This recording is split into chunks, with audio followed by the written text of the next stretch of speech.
Hi everyone. Hello Merdad. Hi, Asha. Starting today and over the course of 3 short episodes, Merdad and I will be exploring intersex topics within the Islamic tradition.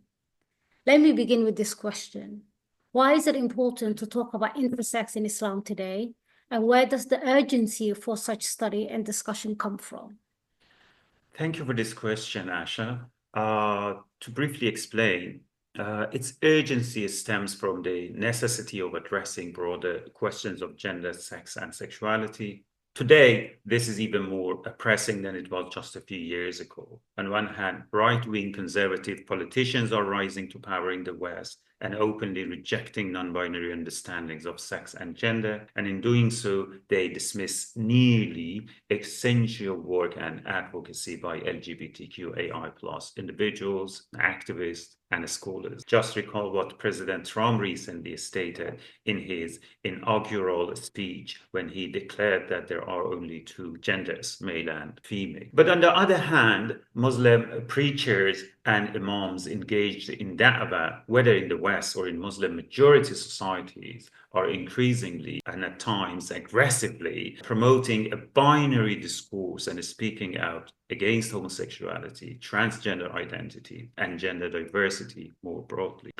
An example of this view is a statement called Navigating Differences, Clarifying Sexual and Gender Ethics in Islam, issued in 2023 by a group of Muslim scholars and imams, mainly based in North America, and I'm sure you're aware of this statement. Unfortunately, this document not only presents inaccurate information, but also employs harsh and dismissive language toward gender and sexual minorities, also toward scholars who focus on these issues. Let me just briefly quote from this statement. They say, "We recognize that some religious groups have reinterpreted or revised religious doctrine to be inclusive of LGBTQ ideology. The Muslim community is not immune to such pressure. Indeed, some have attempted to reinterpret Islamic texts in favor of LGBTQ affirmation." And then they say, "We categorically reject such effort as theologically indefensible because these aspects of sexual ethics fit within the category of immutable tenets and are therefore not subject to revision." You see the language they use.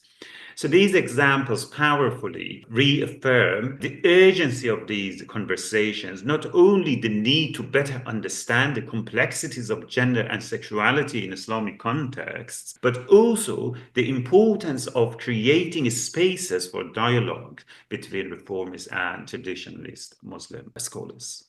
Yes, clearly there's an actual need to keep talking about gender and sexuality in Islam. But let's focus on intersex for a moment. What makes this topic particularly important to study in Islamic context? Yeah, absolutely. I always say that intersex individuals, both generally and in Islamic context, are like a minority within a minority when it comes to the broader LGBTQ plus community. And what's really striking is that despite the fact that classical Islamic legal and medical traditions actually had quite extensive debates about intersex identity, legal status, and medical concerns, there are only a handful of contemporary studies on this subject. Adding to this, intersex Muslims often remain invisible and unheard. In many cases, parents of intersex infants choose to hide their child's identity, maybe out of social shame or because of their own imagined fears about the child's future or their ability to marry. A lot of this stems from a general lack of knowledge in society, especially among parents. But it's not just them. The medical establishment has also failed to offer clear and accurate information both to parents and the wider public. And even more concerning in some cases, I need to mention that unnecessary gender affirming surgeries are carried out on intersex infants, despite there being no immediate health threat. So this isn't just happening in Muslim majority societies as well. It's still an issue in many Western medical systems too. Thank you for clarifying that.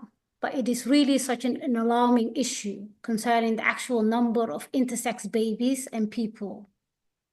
To put it plainly, how many intersex babies are born each year? What is the percentage? Yeah, good question. First, I must emphasize that certainly it's an alarming matter. And each year, a notable number of infants are born with physical characteristics that do not neatly align with typical definitions of male or female. Estimates of the intersex population vary, ranging from around 0.018% to as high as 1.7%. The sexologist Anna Foster-Sterling supports the higher estimate, as she includes in her definition all live birth that deviate from the so-called Platonic ideal of strictly dimorphic sex chromosomes, gonads, genitals, and hormones. Some scholars have even suggested higher percentages, but even this range is enough to show that we're talking about a considerable number of people.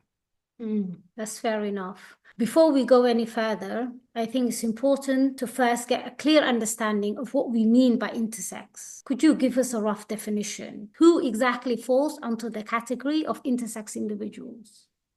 Yes, sure. In a broad sense, the term intersex refers to variations in congenital sexual anatomy that are considered atypical for males or females. The UN Office for the Commissioner of Human Rights defines intersex as an umbrella term used to describe a wide range of innate bodily variations in sex characteristics. Intersex people are born with sex characteristics that do not fit typical definitions for male or female bodies, including sexual anatomy, reproductive organs, hormonal patterns, and/or chromosome pattern. So this is what they mentioned. And on the other hand, some clinicians diagnose intersex as disorders of sex development, DSDs, including anomalies of the sex chromosomes, gonads, reproductive duct, and genitalia. However, we have to remember that a large number of intersex and human rights activists caution against using the term disorders of sex or gender development. They object to the DST terminology because, according to them, it stigmatizes those individuals who suffered from medical mismanagement and secrecy in the 19th and 20th centuries. So to avoid such negative impact, some scholars and intersex activists recommend the term variations or divergence of sex development. I hope it makes sense. Yes, thank you. Now it's time to turn to your recent project, which you conducted a few years ago, titled Beyond Binaries, Intersex in the Islamic Legal Tradition. Could you briefly tell us what this project is about? Yes, of course. This project aims to just challenge the rigid binary understanding of sex and, by extension, gender within Islamic culture by focusing on the question of intersex in pre-modern Islamic legal tradition. I assume the term intersex is a modern concept. Could you briefly explain the terminology you use in your research? What terms do pre-modern Islamic texts use to refer to intersex individuals?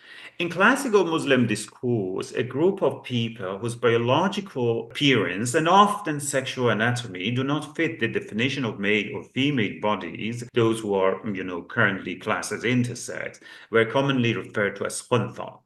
And the plural form of khuntha would be khanafa or khinaf. And this term derived from the same root as mukhannath. But also, I have to mention that some people thought, according to Khalil ibn Ahmad, that khuntha was derived from mukhannath, and that is inaccurate. The correct thing of what Al-Khalil means is the word khuntha and mukhannath both were rooted from khinathe in Arabic, khanafa. So, okay, let me move on. According to Khalil ibn Ahmad, defined khuntha as individuals who are neither males nor females. This definition implies that such persons occupy a separate category from males and females, or that they may be a combination of both. By contrast, Al-Jawhari defined khuntha as male and female persons who have both female and male sexual organs or genitalia. These definitions underscore the disputes regarding the conceptualization of khuntha. So the question is, does the term denote a male, a female, a blend of both, or neither? Although Al-Jawhari's definition prevailed among lexicographers, Al-Khalil's definition has sparked extensive discussion in Islamic medical and juristic literature that we can discuss later or in another episode. Thank you very much.